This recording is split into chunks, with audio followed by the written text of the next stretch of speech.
बहुत पुरानी बात है। एक बहुत अच्छा आदमी था जो एक छोटे से गांव में रहता था। उसका नाम रामू था। रामू का स्वभाव इतना अच्छा था कि गांव का हर व्यक्ति उसकी तारीफ करता था। वह ईमानदार, दयालु और बेहद मेहनती था। उसकी पत्नी का नाम सुगंधा था, जो गांव की सबसे सुंदर और समझदार महिला मानी जाती थी। सुगंधा का स्वभाव भी बहुत स्नेही और सहनशील था। दोनों पति पत्नी एक दूसरे से बहुत प्रेम करते थे और उनकी जोड़ी पूरे गांव के लिए आदर्श थी। रामू दिन रात खेतों में मेहनत करता था। उसका मानना था कि ईमानदारी और मेहनत से इंसान का जीवन सुखी बनता है। वहीं सुगंधा घर का काम संभालने के साथ साथ गांव की अन्य महिलाओं की भी मदद करती थी।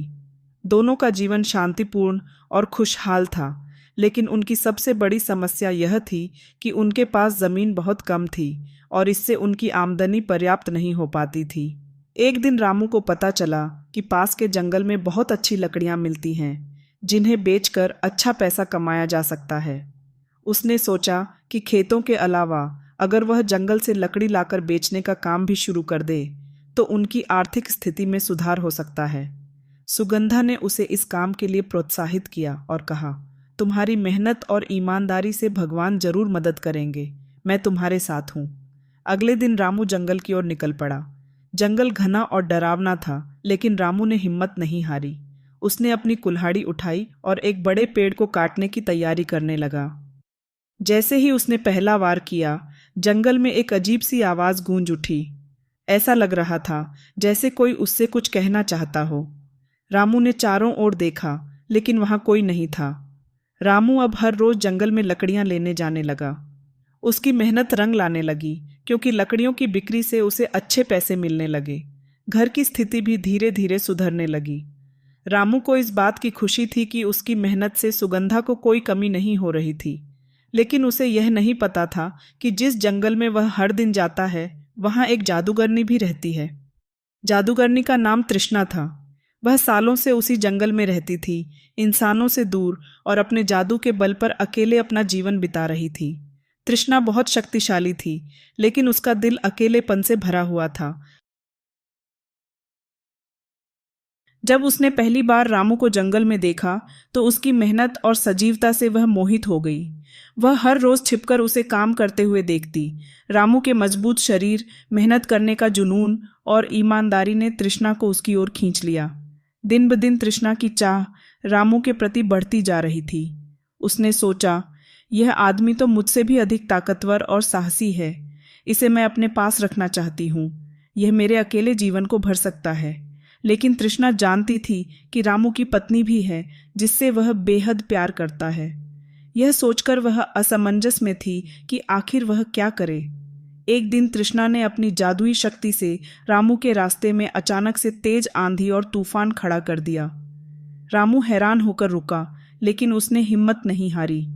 जैसे ही वह तूफान के बीच आगे बढ़ने की कोशिश करने लगा, तृष्णा ने अपना रूप बदलकर एक सुंदर स्त्री का भेष बना लिया और उसके सामने आकर बोली, इस जंगल में तूफान बहुत खतरनाक हो सकता है।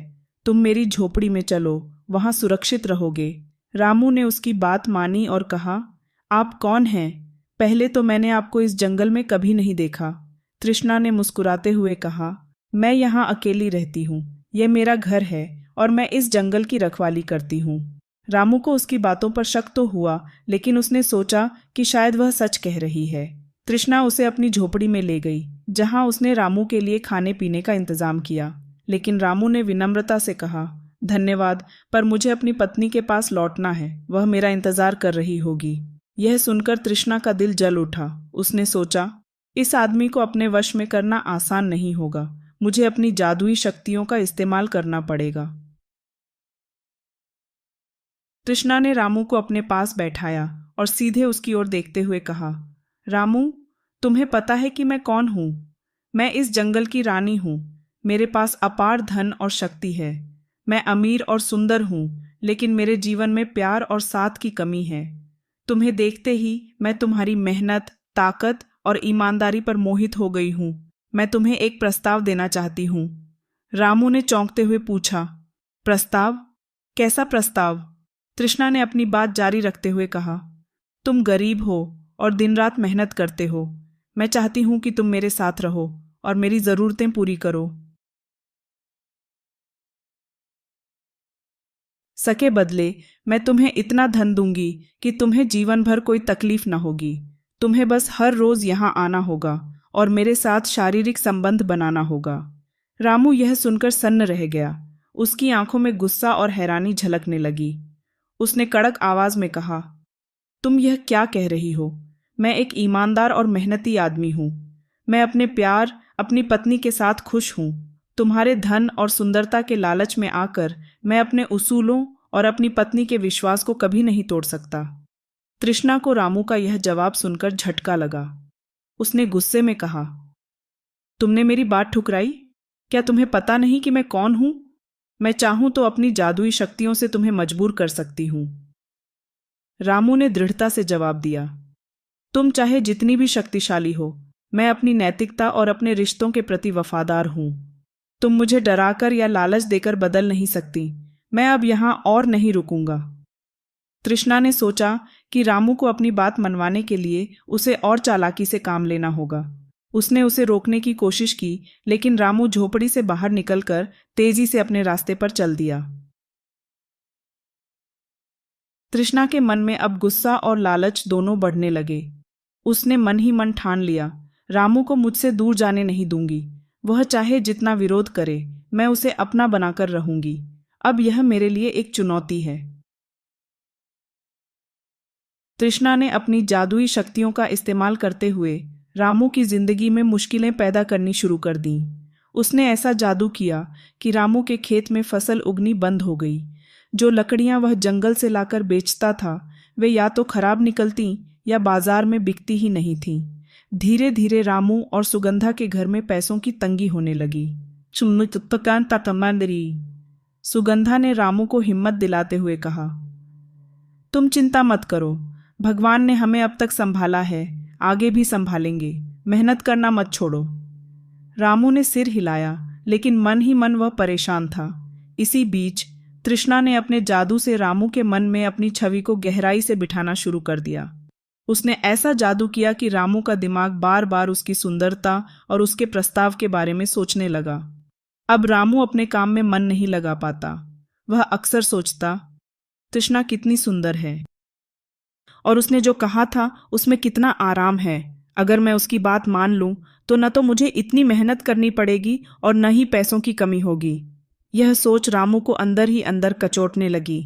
एक ओर वह अपनी पत्नी सुगंधा और अपने उसूलों के प्रति वफादार रहना चाहता था, तो दूसरी ओर तृष्णा का सौंदर्य और उसका धन उसे बार बार अपनी ओर खींच रहा था।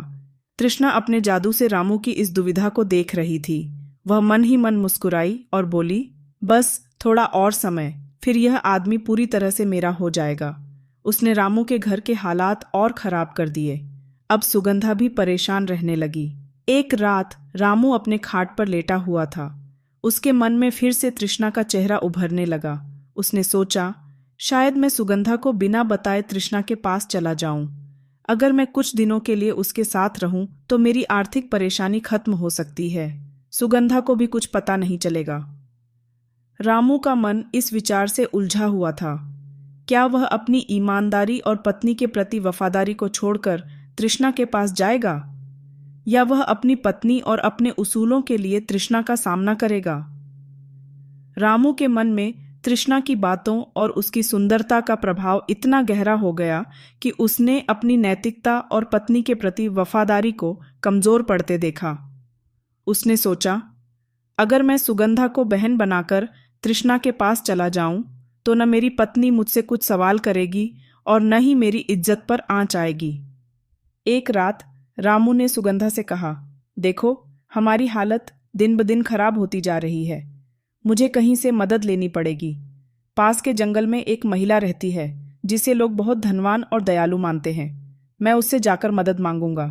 सुगंधा ने मासूमियत से पूछा, कौन है वह महिला और क्या वह हमारी मदद करेगी? रामू ने उसे तसल्ली देते हुए कहा, तुम चिंता मत करो, मैं सिर्फ कुछ दिनों के लिए उसके पास जाऊंगा। जब तक हमारी समस्या हल नहीं हो जाती तब तक मैं वहीं रहूंगा।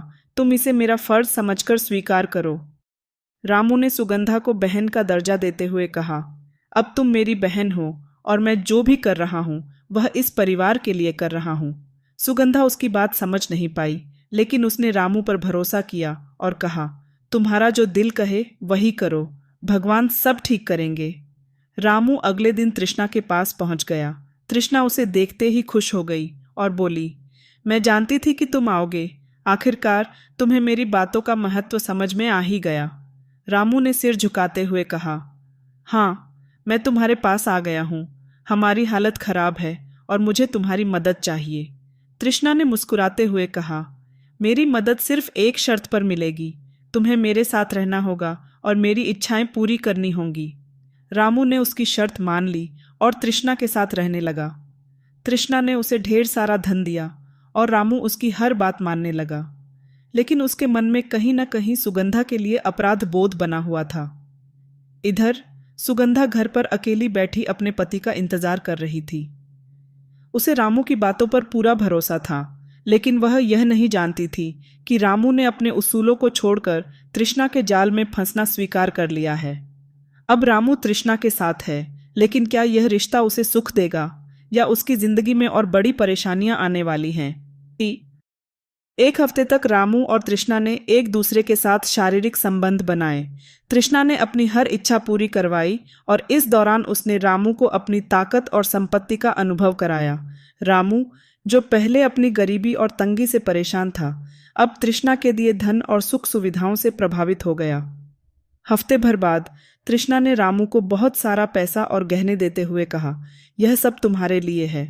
अब तुम्हें कभी गरीबी का सामना नहीं करना पड़ेगा, लेकिन याद रखना, जब भी मैं तुम्हें बुलाऊं तुम्हें मेरे पास आना होगा। रामू ने धन और गहनों को लेकर तृष्णा का धन्यवाद किया और वादा किया कि वह उसकी बात मानेगा। अपने लालच में वह भूल गया कि उसने अपनी पत्नी और अपने मूल्यों को धोखा दिया है। वह धन लेकर अपने गांव लौट आया। सुगंधा ने जब उसे इतना पैसा और गहने लाते देखा तो वह चकित रह गई और खुशी खुशी अपने पति को गले लगा लिया। लेकिन रामू के दिल में कहीं न कहीं अपराध बोध छिपा हुआ था। उसने सुगंधा को अपनी सच्चाई नहीं बताई और सोचा, शायद अब हमारे दिन सुधर जाएंगे। लेकिन यह कहानी यहीं खत्म नहीं होती। तृष्णा ने रामू को अपने जादू में बांध लिया था। आगे उसकी जिंदगी में तृष्णा का असर बना रहेगा या वह इस चक्रव्यूह से बाहर निकल पाएगा, यह उसकी किस्मत और उसके फैसलों पर निर्भर करता है।